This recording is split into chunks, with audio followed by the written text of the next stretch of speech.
오늘은 성경개관 제22강입니다. 왜 의인은 믿음으로 말미암아 살리라고 하셨을까? 이 질문을 가지고 나움, 스바냐, 하박국 선지자에 대해서 살펴보겠습니다.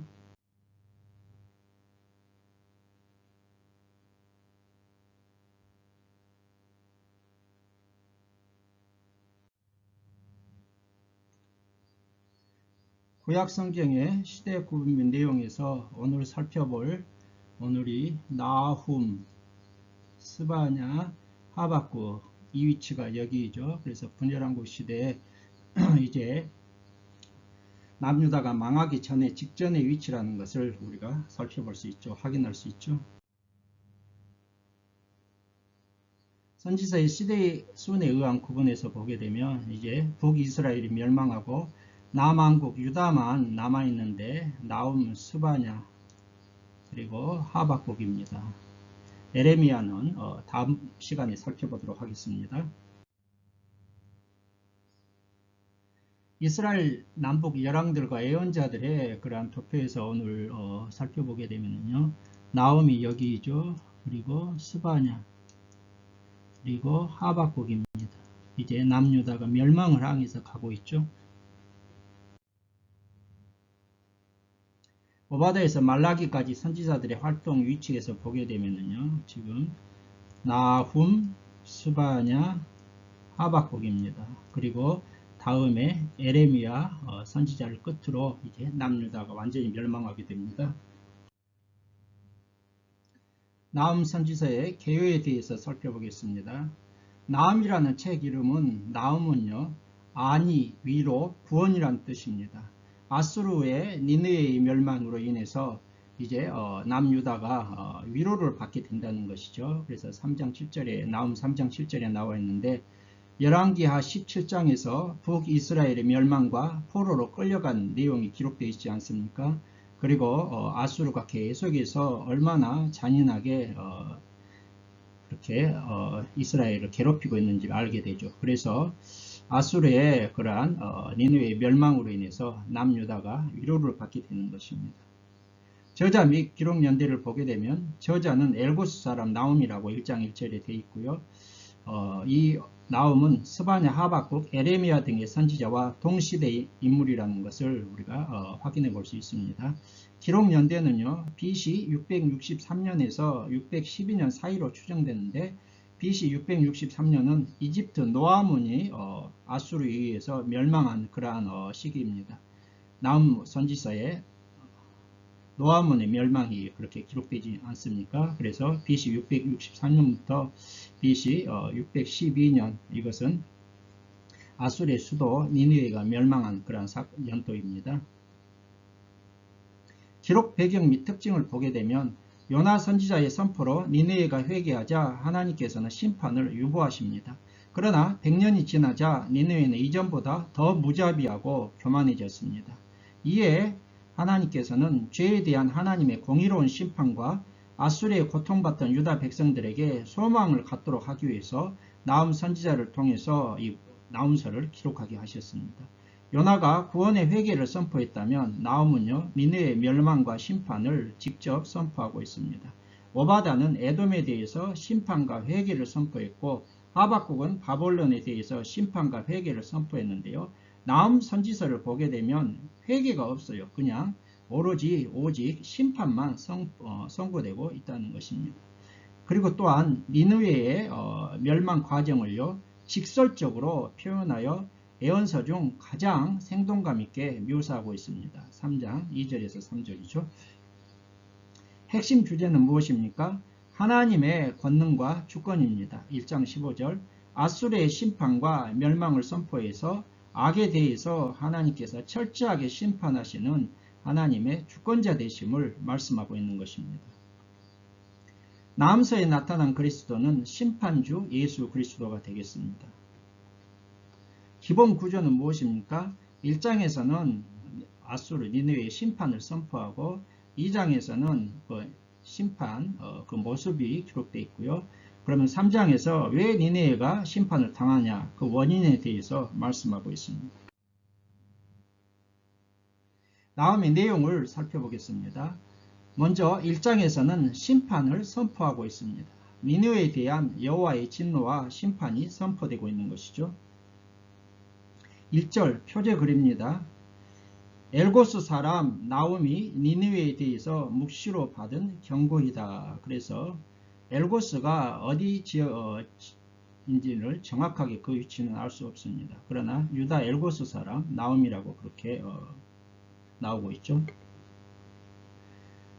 그리고 2절에서 8절까지는 보복하시는 하나님의 출현에 대해서 말씀하고 있습니다.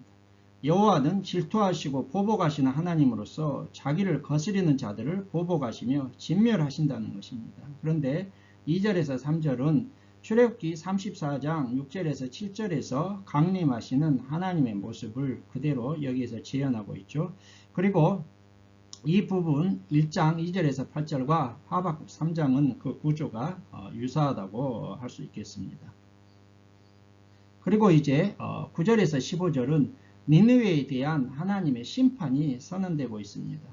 니느웨가 비록 강할지라도 하나님께서 멸하시고 유다는 구원을 받게 된다는 것이죠. 그래서 오만하고 폭력적인 민족들의 운명은 무엇일까요? 심판입니다. 그러나 하나님께 충성된 자들의 운명은 무엇입니까? 구원해 주신다는 것을 여기에서 심판에서 선고하면서 말씀하고 있습니다. 2장은 니느웨의 멸망과 참상에 대한 선포와 내용입니다. 1절에서 7절은 니느웨의 멸망입니다. 아수르는 적들의 침공에 대비했으나 멸망당하게 되죠. 강들의 수문이 열리고 왕궁이 소멸되며 왕후가 벌거벗은 몸으로 끌려가게 됩니다. 자, 여러분, 이 강들의 수문이 열리고 왕궁이 소멸된다. 이것은요, 지금 제가 아랫부분에서 지도를 해놨지 않습니까? 이 아수르 니느웨의 상세 지도, 나움 2장 8절이죠. 여기를 보게 되면 여기가 티그리스 강이 있고요. 그리고 이 가운데로 고셀강이 이렇게 흘러간다고 합니다. 그래서 이 티그리스 강과 고셀강을 이용해서 여기를 뺑 이렇게 아수르 니느웨 성을 둘러서 이렇게 해자라고 해서 호수가 이렇게 성을 보호하고 있죠. 오른쪽 지도를 보게 되면 니느웨 성읍에 이제 여기 티그리스 강이 있고요. 똑같이 고셀강이 이렇게 가운데로 흘러가는데, 그런데 여기에는 티그리스 강이 근접한 걸로 되어 있는데, 오른쪽 지도를 보게 되면 이게 성벽이지 않습니까? 성벽이 있고, 그리고 성호라고 해서 해자라고 할 수 있는데, 여기에도 이렇게 성호 해자가 있죠. 그래서 성을 보호하기 위해서 해자라고 해서 성호가 있는데요. 1842년 발굴 당시에 이 너비가요 42m, 깊이가 18m인 해자가 성벽 주위를 둘러싸고 있었다는 것입니다. 그래서 난공불락의 이러한 요새인데, 그러나 이때 당시 이제 쳐들어온 바벨론이 이 니느웨를 멸망시키기 위해서 이 문들이 있을 거 아니에요. 여러 가지 문들이 있는데 이 문들을 수문이 열리자 그곳으로 군사들이 침투해서 아수르가 멸망당했다. 그러한 역사가 증언하고 있습니다. 자, 니느웨 참상 8절에서 13절은요. 니느웨의 멸망을 조롱하고 있습니다. 그래서 예로부터 물이 모인 목 같고 사자의 굴 같았지만 하나님의 심판으로 황폐하고 공허한 모습만 남게 될 것을 나움 선지자가 선포하고 있는데, 왜 예로부터 물이 모인 목 같다고요? 니느웨가 아까 살펴봤던 것처럼 그 니느웨 도시 성을 물이 강과 그리고 해자가 뺑 둘러싸고 있었기 때문이죠.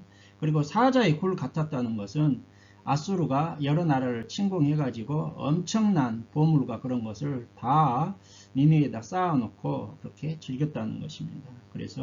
그러나 황폐하고 공허한 모습만 남게 됩니다. 물이 모인 사자의 굴 같았고 황폐하고 공허한 모습만 남게 되는데, 자, 이 지도를 보게 되면은요, 이제 발굴된 유적에 대한 모습인데요. 왼쪽 아수르 수도 니느웨를 발굴했고요. 오른쪽에는 이렇게 폐허만 남아서 석상 같은 것만 남아있는 그런 모습을 볼 수가 있습니다. 자, 자, 그렇다면 이제 왜 니느웨 아수르 수도 니느웨는 심판을 받았는가? 3장에서 원인에 대해서 말씀하고 있는데 니느웨의 폭력과 죄악 때문이라는 것입니다. 그래서 1절에서 7절을 보게 되면 니느웨의 죄악에 대해서 니느웨는 피의 성이라고 불릴 정도로 포악과 탈취, 살육을 일삼았고요.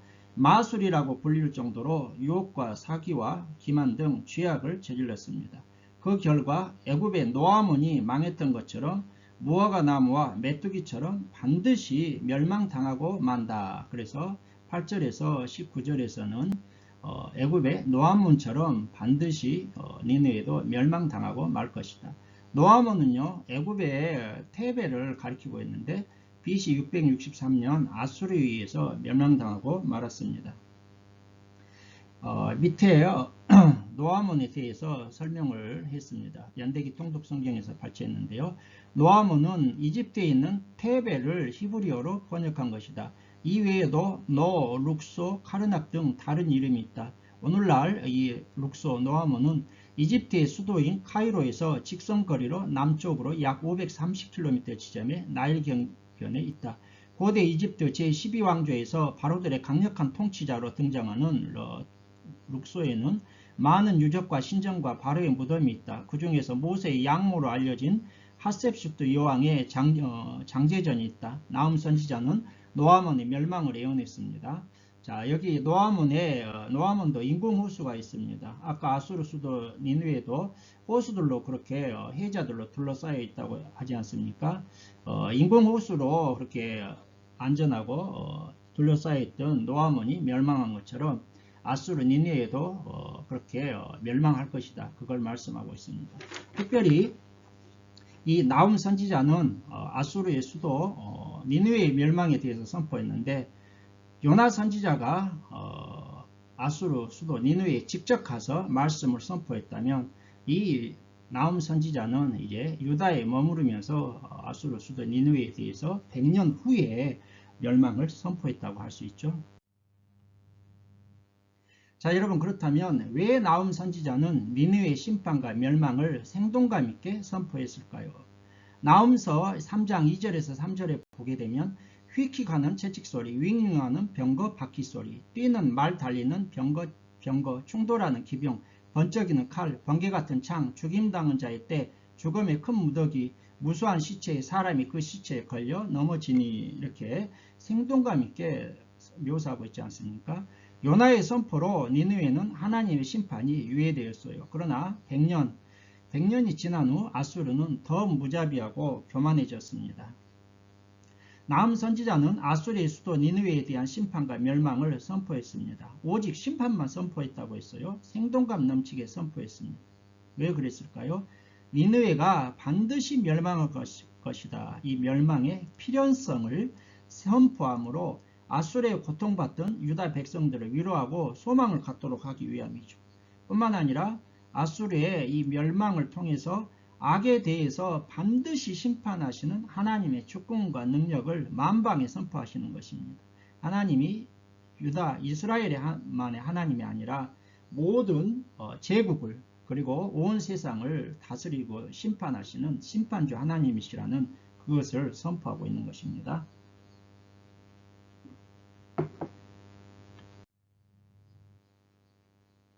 이제 스바냐 선지자에 대해서 개요를 한번 살펴볼까요? 스바냐라는 책 이름은요, 여호와가 그를 감추신다, 여호와가 그를 숨기신다, 이러한 뜻이 되겠습니다. 저자 및 기록 연대를 보게 되면 저자는 스바냐 선지자입니다. 이 스바냐 선지자는요, 왕족 출신으로서 1절에서 자신을 히스기야의 현손은 4대손이죠. 현손이라고 소개하고 있습니다. 유다 요시야 왕 때 사역했고요. 나훔, 에레미야, 하박국과 동시대 선지자이죠. 그리고 이사야 선지자보다는 약 40년 후에 사역한 선지자입니다.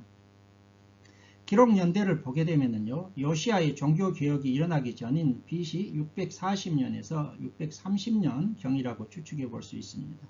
기록 배경 및 특징을 보게 되면 스바냐는 히스기야의 종교 개혁 이후 므낫세 통치 때부터 극성을 부리기 시작한 바알 숭배와 일월성신 숭배 등의 종교 혼합주의를 책망하고요.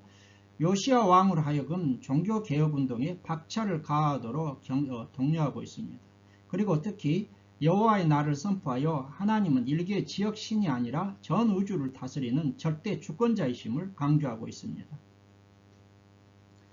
그리고 이사야 선지자에게 40년 후에 사역을 했기 때문에 이사야 선지자에게 영향을 받았다고 볼 수 있습니다. 그래서 하나님의 절대 주권과 남은 자 사상은 이사야 선지자가 먼저 선포하지 않았습니까? 하나님의 절대 주권에 의한 개인적인 회개와 각성을 촉구하고 있습니다. 그래서 후대 신학자들이 구약의 청교도주의자다, 칼빈의 성부자다 이러한 별명을 붙여주고 있습니다. 핵심 주제는 무엇입니까? 구원을 베푸는 전능자 하나님 3장 17절이죠. 스바냐에 나타난 그리스도는 임마누엘로 오시는 그리스도, 교회의 머리 되시는 그리스도, 심판주 되시는 그리스도입니다. 기본 구조를 보게 되면 1장은 유다의 심판, 2장은 이방 나라들의 심판, 3장은 모든 나라들, 남은 자의 구원에 대해서 말씀하고 있습니다. 스바냐 내용을 구체적으로 살펴볼까요? 자, 1장은요. 여호와의 날과 유다의 심판에 대한 내용입니다. 예루살렘의 이 말 심판을 기록하고 있습니다. 그래서 1절은 표제 글이죠. 유다왕 요시아의 시대에 스바냐에게 임한 여호와의 말씀이다. 이렇게 기록하고 있습니다. 여호와의 날은 모든 피조물, 유다와 예루살렘 주민에 대한 심판의 날이 될 것이다. 그것을 2절과 6절에서 말씀하고 있고요. 남유다는 우상숭배와 하나님의 선민으로서 합당치 않는 죄악 때문에 심판을 당한다. 7절과 17절 3절에서 유다의 심판의 이유에 대해서 말씀하고 있습니다. 그리고 여호와의 큰 날이 임박했고 여호와의 심판은 철저하게 시행된다는 것을 14절과 18절에서 말씀하고 있습니다. 예루살렘이 이 말 심판을 얘기하면서 오른쪽 지도를 보게 되면은요, 스바냐 1장 10절에서 어문이 나오고 있고요. 그리고 둘째 구역 이런 게 표현이 나오고 있는데 이 지도를 참고하시면은 당시 예루살렘의 구조를 알 수가 있죠. 그래서 여기가 기드론 골짜기, 흰놈 골짜기 1구역 첫째 구역, 2구역 둘째 구역 이렇게 볼 수가 있겠습니다. 이제 2장은 이방 나라들에 대한 심판에 대해서 말씀하고 있습니다. 1절과 3절은 회개를 촉구하고 있죠. 선지자는 하나님의 무서운 심판을 선포하면서 진노가 내리기 전에 세상의 모든 겸손한 자들에게 여호와를 찾으라고 회개를 촉구하고 있습니다. 그리고 4절과 15절을 통해서 주변 이방 나라들에 대한 심판을 선포하고 있습니다. 이제 선지자는 남유다 주변 이방 나라들인 블레셋, 모압, 암몬, 구스, 아술에 대한 하나님의 심판을 선포합니다. 이들은 이스라엘 백성들을 괴롭히고 교만했기 때문에 심판을 당하는 것이죠. 자, 여러분 열방에 대한 심판 선언에서 나오는 지역들의 이름입니다. 먼저 블레셋 어디입니까? 블레셋. 가사는 버림을 당하며 아수글루는 폐허가 되며 아수돗은 대낮에 쫓기며 에그로는 뽑히리라. 2장 4절이고요. 그 다음에 모압이 어디입니까? 여기가 모압이죠. 장차 모압은 소돔 같으며 암몬 자손은 고모라 같을 것이라. 그래서 암몬이죠 여기가. 그리고 구스는 원래 이집트 밑에 있는 오늘날 에티오피아 지역인데요. 나움에서 나왔던 노아몬이 여기쯤 됩니다. 구스 사람들아 너희도 내 칼에 죽임을 당하리라. 이렇게 말씀하고 있고요. 아수르는 여기죠. 니느웨 지역. 아수르를 멸하여 니느웨를 항폐하게 하여 사막같이 메마르게 하리니. 이렇게 지명을 좀 참고해 주시기 바랍니다. 이제 3장은 남은 자의 구원에 대해서 말씀하고 있습니다. 그래서 1절과 8절은 예루살렘에 대한 심판이죠. 죄악에 대한 경고에도 불구하고 돌이키지 않는 예루살렘에 대하여 하나님께서는 이방 민족들을 통한 심판을 선언하고 계십니다. 9절과 13절은 무엇입니까? 심판을 통하여 교만하고 자랑하는 자들은 제거하고 권고하고 가난한 백성들을 남겨두어 하나님의 보호를 받게 되고요. 이제 14절부터 20절은 예루살렘의 회복과 구원에 대한 내용입니다. 예루살렘의 형벌은 제거되고 남은 자들은 구원의 기쁨을 노래하며 하나님은 자기 백성을 바라보시며 기뻐하신다. 포로민들은 돌아오고 예루살렘은 천하 만민 가운데서 명성과 칭찬을 얻게 된다는 것입니다.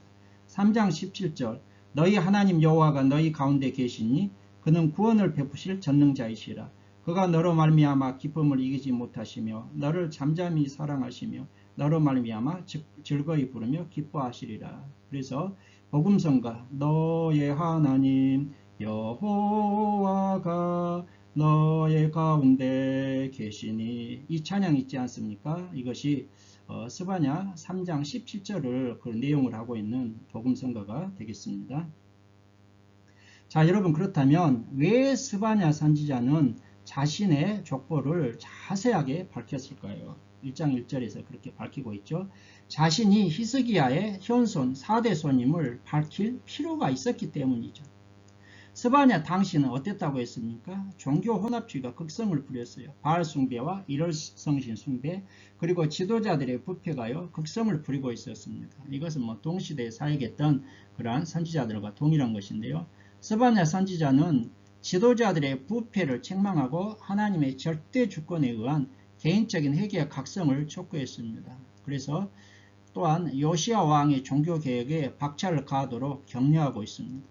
자, 지도자들을 책망하고 종교개혁을 촉구하는데 히스기야의 4대 손임을 밝히는 어떻습니까? 자신이 왕족이죠. 그러면은 권위와 정당성을 담보하는 하나의 방편이 될 수 있다는 것입니다. 그래서 평민이 메시지를 증거하는 것보다는 왕족, 이사야 선지자도 왕족이었죠. 권위와 정당성, 권위도 있지 않습니까? 그래서 높은 사람들에게 말해도 말발이 더 잘 먹힐 거 아니에요. 자신의 신분을 메시지를 선포하는데 활용하기 위해서 자신이 히스기야의 4대 손이다. 그것을 밝히고 있는 것이죠. 이제 하박국 선지서에 대해서 살펴볼까요? 하박국이라는 책 이름은 무엇입니까? 끼얹는 자, 포옹하는 자, 메어 달리는 자 이런 뜻이 되겠습니다. 저자 및 기록 연대를 보게 되면 저자는 하박국 선지자이죠. 유다 여호야김 때 활동했고요. 레위 지파로서 성전에서 악기 다루는 자로 3장 19절을 통해서 이렇게 성경학자들이 추정하고 있습니다. 나움, 스바냐, 에레미야와 선지자와 동시대 인물이 되겠습니다. 기록 연대는요. 갈대아가 아수르 수도 니느웨를 정복한 BC 612년부터 남유다에 대한 바벨론의 침입이 있었던 605년 사이로 추정해 보고 있습니다.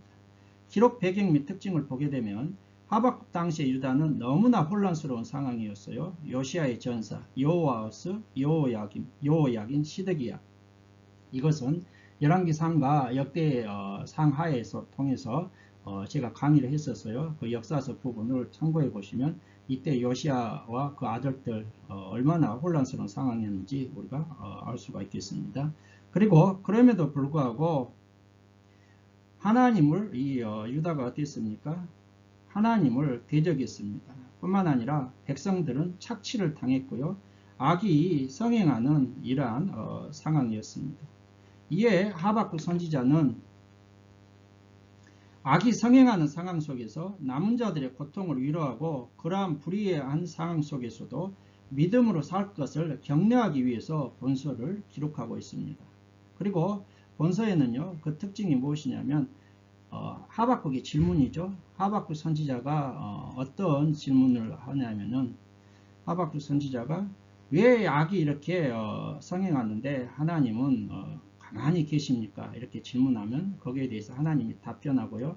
특별히 또한 이신득이의 사상이 신약에서 이제 바울 사도를 비롯해서 오직 의인은 믿음으로 살리라. 이것이 대화 형식으로 나타나 있습니다. 그래서 하박국을요. 이스라엘 철학의 아버지다 이렇게 오늘날 불리우고 있고요. 하박국은 화이 왜입니까? 하나님께 질문으로 시작하여 후 주권자 되시는 하나님에 대한 찬양으로 끝나고 있습니다. 이러한 특징이 있습니다. 핵심 주제는 무엇일까요? 오직 의인은 믿음으로 말미암아 살리라. 2장 4절이죠. 이것을 이신특이 오직 믿음으로 의로움을 얻는다. 이신특이 신앙사상 여기에서부터 출발하고요. 하박국에 나타난 그리스도는 오직 믿음으로 얻는 구원, 그리스도께서 오실 것을 믿는 믿음이죠. 기본 구조는 무엇입니까? 첫째 질문과 대답, 하박국의 첫째 질문과 하나님의 대답, 1장 1절부터 11절. 하박국의 둘째 질문과 하나님의 대답, 하박국의 찬양으로 3장에서 끝나고 있습니다. 하박국의 내용을 구체적으로 살펴보겠습니다. 먼저 1장 1절부터 11절은요. 하박국의 첫 번째 질문과 하나님의 대답이 되겠습니다. 표제글 1절을 보게 되면 하박국이 묵시로 받은 경고다. 이거에 대한 내용밖에 없어요. 그래서 하박국 선지자가 참 구체적으로 아는 것은 굉장히 힘들죠. 하박국의 첫 번째 질문이 2절과 4절에 나타나 있습니다. 하박국은 자신이 겁탈과 강포가 있고 의인이 악인에게 둘러싸여 정의가 땅에 떨어진 이 상황입니다. 하나님께 부르짖어도 왜 하나님께서는 악을 보고만 계십니까? 이렇게 항의조로 질문하고 있습니다. 하나님 왜 이 불의한 사태를 부르짖어도 의로운 자들이 부르짖어도 침묵하고 계십니까? 그렇게 항의조로 질문하고 있죠. 그러자 하나님의 대답이 5절에서 11절에 나타나 있습니다. 하나님은 포악하고 자기들의 힘을 신으로 삼는 갈대아 사람을 일으켜, 갈대아는 이제 바벨론이죠. 심판할 때 너희는 놀랄 것이라고 답변하고 있습니다. 갈대아 사람을 일으켜서 심판하시겠다. 이제 하나님의 첫 번째 대답에 대해서 하박국의 두 번째 질문과 하나님의 대답이 1장 12절부터 2장 20절에 기록되어 있죠. 하박국이 두 번째로 묻습니다. 하나님, 거룩하고 공의로우신 하나님께서 유다보다도 더 악한 자 바벨론을 사용하여 갈대아를 사용하여 벌하시는 것이 과연 옳습니까? 하나님이 거룩하고 공의로우신데 우리 유다가 악해도 우리보다 더 악한 자 이들을 사용해서 벌하는 것이 옳습니까? 틀렸다고 그렇게 따지듯이 묻는 것이죠. 그러면서 하나님 파수꾼처럼 성루 망루에 서서 하나님이 뭐라고 하시는지 그 대답을 제가 지켜보겠습니다. 그렇게 항의하는 것이죠. 그러자 하나님께서 2장 2절부터 20절을 통해서 뭐라고 대답하십니까? 묵시를 기록하여 판에 새기라 그렇게 말씀합니다. 이 묵시를 기록하여 판에 명백히 새겨 달려가면서도 읽을 수 있게 하라. 그러면서 이 묵시는 정한 때에 반드시 응할 것이니 참고 기다리라고 하십니다. 그리고 교만한 바벨론도 그의 죄로 내가 심판을 할 것이니 오직 의인은 믿음으로 살리라 이렇게 말씀하고 있죠. 그러면서 5절부터 20절을 통해서 왜 바벨론이 멸망당하는가 그들의 5가지 죄악이 나오고 있죠. 압제자들의 탐욕, 부당한 이익을 취한다. 이것은요 경제적인 그러한 죄 관행이 되겠습니다. 피와 불의로 성읍을 건축했다. 이것은 무엇입니까? 강제노역이죠. 강제노역. 그리고 죄짓도로 협박하고 강포를 행했다. 무책임한 지도자들에 대한 내용이고요.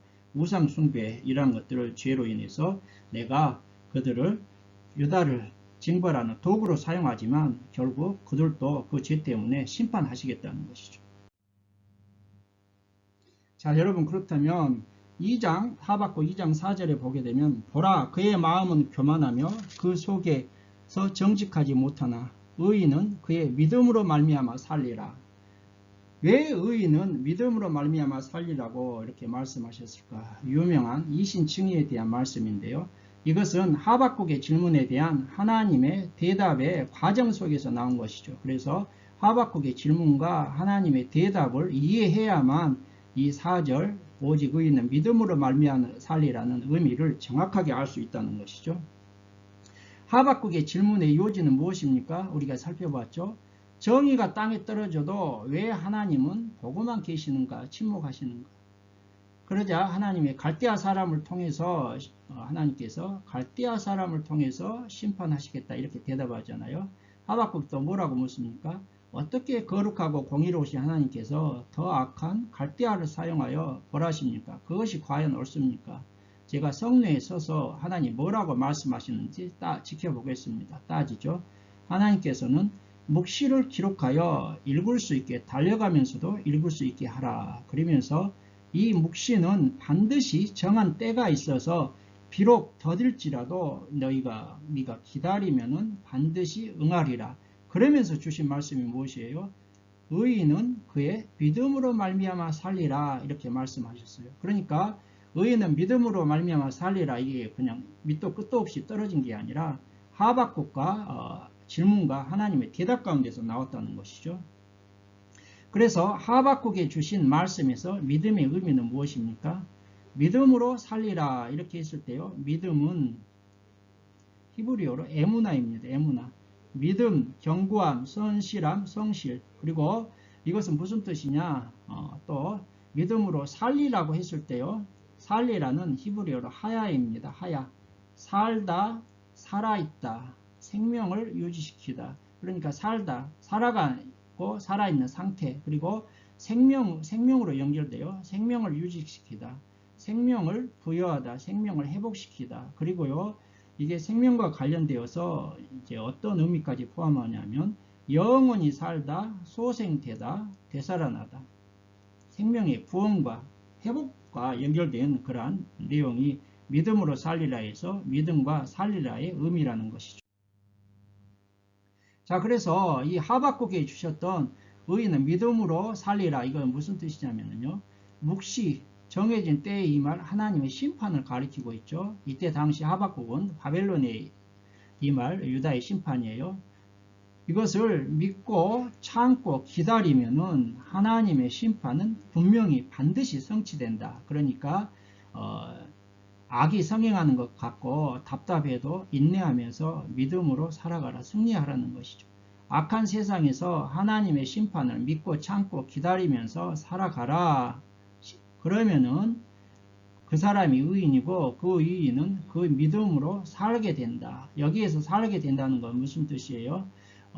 삶에서 승리한다. 실족하지 않고 믿음으로 승리하게 된다. 그리고 그 생명까지 구원받게 된다. 이런 의미가 되겠습니다. 자, 이 하박국 2장 4절의 말씀을요. 바울사도가 로마서 1장 17절, 갈라디아서 3장 11절, 히브리서 10장 38절에서 인용했습니다. 그래서 이것을 이신칭의, 이신득이 오직 믿음으로 의롭다함을 받는다. 그것이죠. 신약에 이제 굉장히 우리 구원론과 관련된 중요한 믿음의 근거가 되는데요. 로마서 1장 17절, 복음에는 하나님의 의가 나타나서 믿음으로 믿음에 이르게 하나니 기록된 바 오직 의인은 믿음으로 살리라 한가 같으니라. 하박국 2장 4절에 오직 의인은 믿음으로 말미암아 살리라고 기록된 것처럼 복음에는 하나님의 의가 나타나 있어서 믿음으로 믿음에 이르게 된다. 바울이 이렇게 인용해서 이것을 이신칭의를 설파하고 있는 것이죠. 자, 그러면 복음에는 하나님의 의가 나타나서 여기에서 복음은 무엇입니까? 1장 2절에 로마서 1장 2절에 설명되어 있어요. 그래서 제가 로마서 1장 2절 이 복음은 하나님이 선지자들을 통하여 그의 아들에 관하여 성경에 미리 약속하신 것이라. 바울이 복음에는 하나님의 의가 나타나고 했을 때 이 복음은요. 하나님이 선지자들을 통하여 그의 아들에 관하여 성경에 미리 약속하신 것. 그러니까 복음이 어디서 갑자기 온 것이 아니라 이미 구약 성경의 선지자들을 통하여 아들 예수에 관하여 성경에 미리 예언하고 약속한 것. 그것이 복음이에요. 그리고 하나님의 의에 대해서는 3장 21절에서 22절, 10장 9절에서 10절을 보게 되면 로마서 3장 21절 말씀을 한번 읽어드릴게요. 3장 20절부터 21절. 그러므로 율법의 행위로 그의 앞에 의롭다 하심을 얻을 육체가 없나니 율법으로는 죄를 깨달음이라. 21절. 이제는 율법 외에 하나님의 한 의가 나타났으니 율법과 선지자들에게 증거를 받은 것이라. 그리고 10장 9절과 10절, 로마서 10장 9절에서 10절은 무엇입니까? 10장 9절에서 10절. 내가 만일 내 입으로 예수를 주로 시인하며 또 하나님께서 그를 죽은 자 가운데서 살리신 것을 내 마음에 믿으면 구원을 받으리라. 사람이 마음으로 믿어 의에 이르고 입으로 시인하여 구원에 이르느니라. 여기에서 하나님의 의는 무엇입니까? 성경에 약속된 대로 예수 그리스도를 믿는 자에게 주시는 하나님의 은혜입니다. 구원이죠. 구원. 칭의, 하나님이 죄인들이 우리가 죄임에도 불구하고 하나님께서 의롭다고 인정해 주시는 것, 그걸 칭의라지 않습니까? 이것은 우리의 행위가 아니라 뭐예요?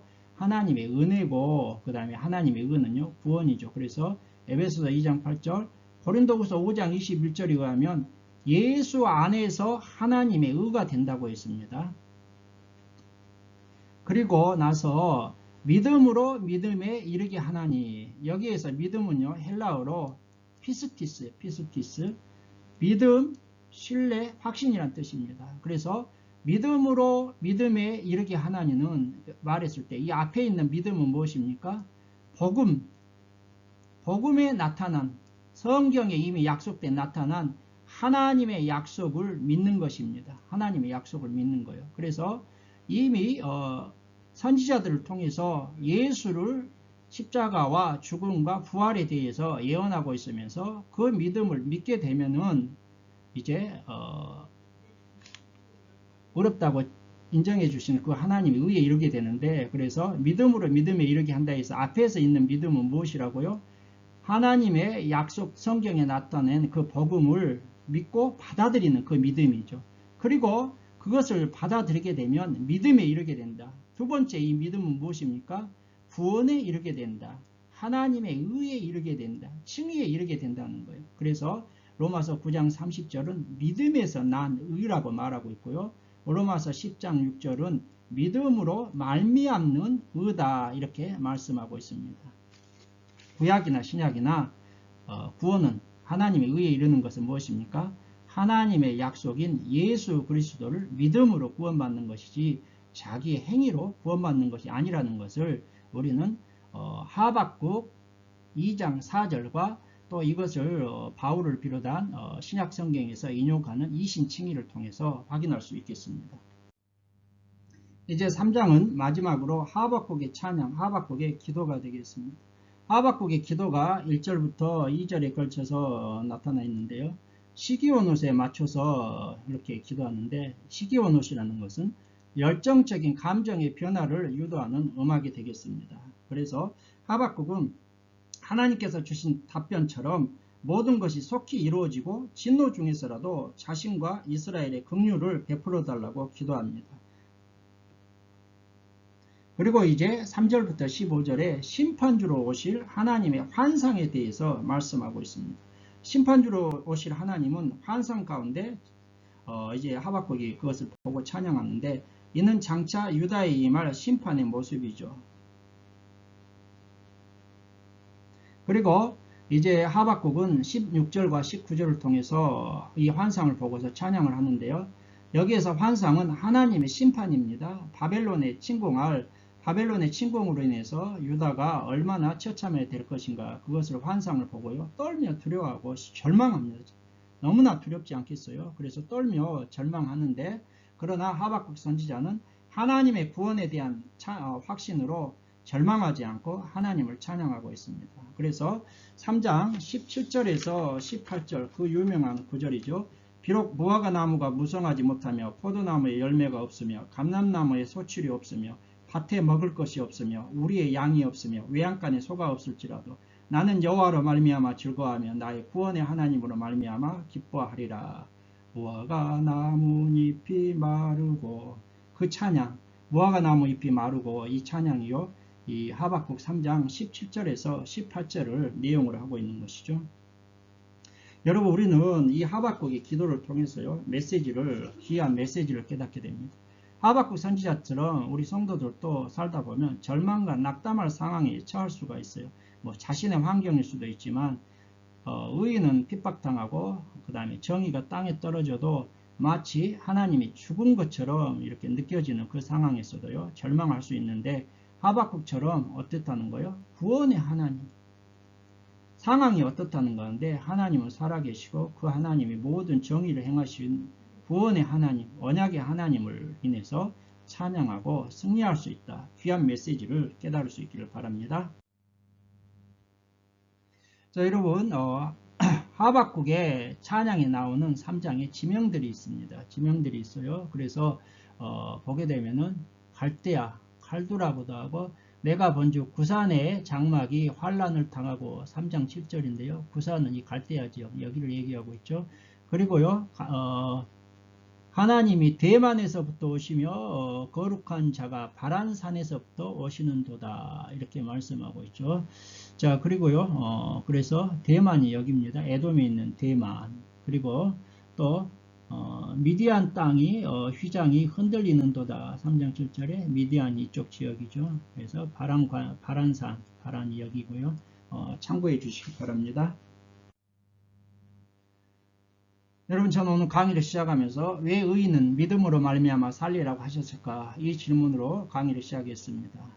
이신칭의의 이 하박국 2장 4절에 왜 의인은 믿음으로 말미암아 살리라는 이 질문에 대한 해답을 얻으셨습니까? 예, 이것은 하박국 선지자의 질문에 대한 하나님의 대답 과정에서 나왔고요.